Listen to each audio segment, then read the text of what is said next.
ত্রয়োদশ জাতীয় সংসদ নির্বাচনে বাংলাদেশ জাতীয়তাবাদী দল থেকে সুপ্রিম কোর্টের ৯ জন আইনজীবী এমপি হিসাবে নির্বাচিত হয়েছেন। এর মধ্যে ৫ জন স্থান পেয়েছেন মন্ত্রিসভায়। ৫ জনই সুপ্রিম কোর্টের নিয়মিত আইনজীবী। মন্ত্রিসভায় স্থান পাওয়া সুপ্রিম কোর্টের ৫ আইনজীবী হলেন advocate Mohammad Asaduzzaman, advocate Nitai Roychowdhury, barrister Kaiser Kamal, advocate Farzana Sharmin Putul ও ব্যারিস্টার মীর হেলাল উদ্দিন।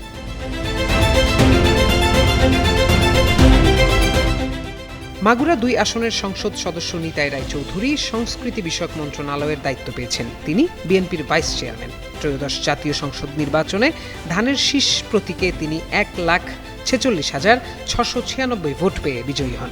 তিনি সুপ্রিম কোর্টের জ্যেষ্ঠ আইনজীবী। আমার অথেন্টিক ব্রাজিলিয়ান কফি। ঝিনাইদহ ১ আসন থেকে নির্বাচিত সংসদ সদস্য মোহাম্মদ আসাদুজ্জামান আইন, বিচার ও সংসদ বিষয়ক মন্ত্রণালয়ের দায়িত্ব পেয়েছেন। সাবেক attorney general Mohammad Asaduzzaman ১,৭১,৫৯৮ vote পেয়ে বিজয়ী হন। তিনিও সুপ্রিম কোর্টের জ্যেষ্ঠ আইনজীবী।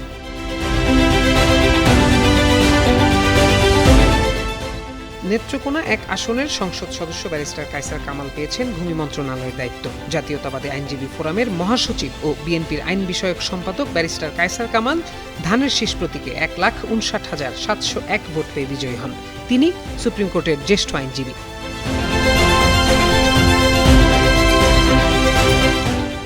চট্টগ্রাম ৫ আসনের সংসদ সদস্য ব্যারিস্টার মীর মোহাম্মদ হেলাল উদ্দিন পার্বত্য চট্টগ্রাম বিষয়ক প্রতিমন্ত্রীর দায়িত্ব পেয়েছেন।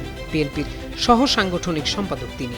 ধানের শীষ প্রতীকে ১,৪৩,৯৬৫ ভোট পেয়ে বিজয়ী হন। তিনি সুপ্রিম কোর্টের একজন নিয়মিত আইনজীবী।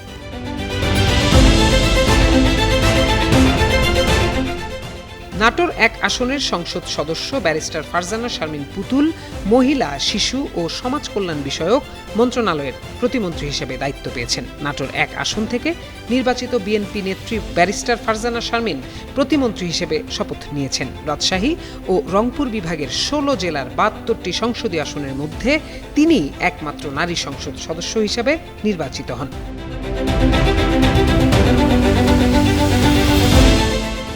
এছাড়া বিএনপি থেকে এমপি নির্বাচিত হয়েছেন সুপ্রিম কোর্টের জ্যেষ্ঠ আইনজীবী Joynul Abedin, barrister AM Mahbubuddin Khokon, advocate Fazlur Rahman ও ব্যারিস্টার নওশাদ জামির।